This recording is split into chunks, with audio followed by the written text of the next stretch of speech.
Jika kita mengaku nasionalis dan cinta terhadap perubahan dan kemajuan yang dicapai saat ini, seharusnya dalam memilih capres yang akan memimpin negara ini tidak didasarkan pada emosi. Kita harus menggunakan akal jernih dan pikiran yang luas, itu kuncinya. Terutama dalam melihat rekam jejak capres yang nantinya akan maju pada Pilpres 2024. Seperti sosok Prabowo Subianto misalnya. Ada beberapa penilaian mengapa Prabowo tidak layak bahkan tidak begitu meyakinkan bisa membawa bangsa ini maju dan mampu bersaing dengan negara lain.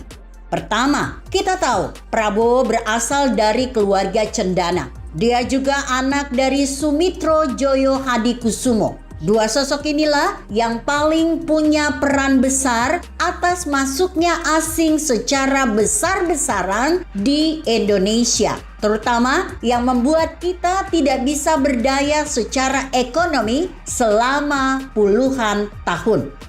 Sepertinya publik akan mudah menilai kalau Prabowo jadi presiden, dia tidak mungkin berseberangan dengan legasi yang sudah diturunkan ayah dan mertuanya saat itu. Apalagi ada indikasi kalau Cendana memiliki 4% saham Freeport. Sehingga jelas keraguan karena yakin ada kepentingan yang akan dia perjuangkan. Kedua, aset Cendana yang banyak disita zaman pemerintahan Presiden Jokowi. Hal inilah yang memunculkan keyakinan publik kalau Prabowo sulit untuk bisa lepas dan bersih dari beban masa lalu. Jika dia jadi presiden, apakah aset keluarga Cendana masih konsisten ditagih dan aset yang sudah ditagih tidak kembali ke mereka? Sepertinya sulit untuk bisa dipercaya. Ketiga, beban sejarah sebagai orang yang paling bertanggung jawab atas kejahatan masa lalu. Kalaupun dia bersikeras tidak akan bisa diatur dan dikontrol, apakah dia bisa lepas jika orang sekitarnya dulu memegang kartu as Prabowo? Dan apakah Prabowo yakin tidak akan dikontrol? Sepertinya sulit. Keempat, watak dan karakter Prabowo yang terkenal temperamen dan meledak-ledak dan kurang bisa mengontrol diri. Karena bagaimanapun sikap dia bisa dirubah sesuai keinginan dan kepentingan dia. Tapi yang namanya watak dan karakter akan selalu melekat selamanya dan sulit untuk bisa dirubah. Kelima, pengalaman Prabowo dalam memimpin pemerintahan daerah belum teruji. Gimanapun dalam hal teknis, seorang pemimpin itu harus teruji.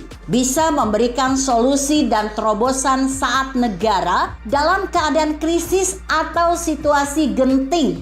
Karena kita sebagai rakyat tidak mau membeli kucing dalam karung. Jadi, apabila kemampuan Prabowo di birokrasi belum teruji, tentu akan sangat bahaya jika diberikan amanah untuk mengurus negara sebesar Indonesia.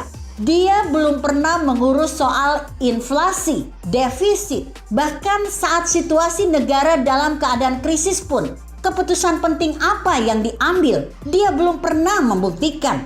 Tentu akan sangat bahaya jika saat itu harus kita serahkan ke orang yang baru pertama kali mengurus birokrasi pemerintahan.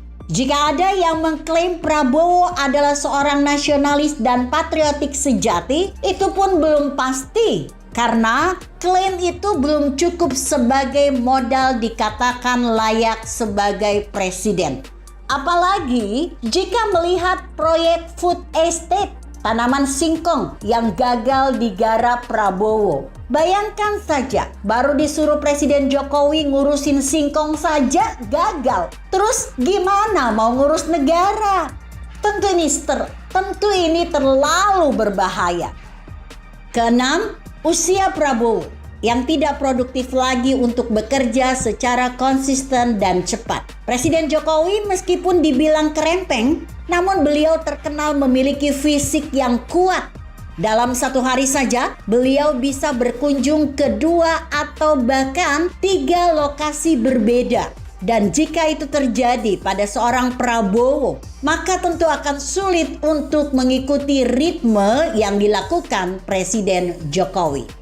Perlu dicatat bahwa untuk menjadi seorang presiden tidak dibutuhkan capres yang baru magang atau baru pertama kali menjalankan sistem pemerintahan.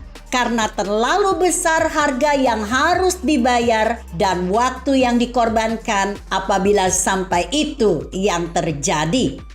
Begitu kira-kira. Artikel ini disadur dari beritaCenter.com. Bagaimana menurut Anda? Jika Anda berpendapat lain, tuliskan komentar Anda di bawah ini. Saya Emma, Karisma 90.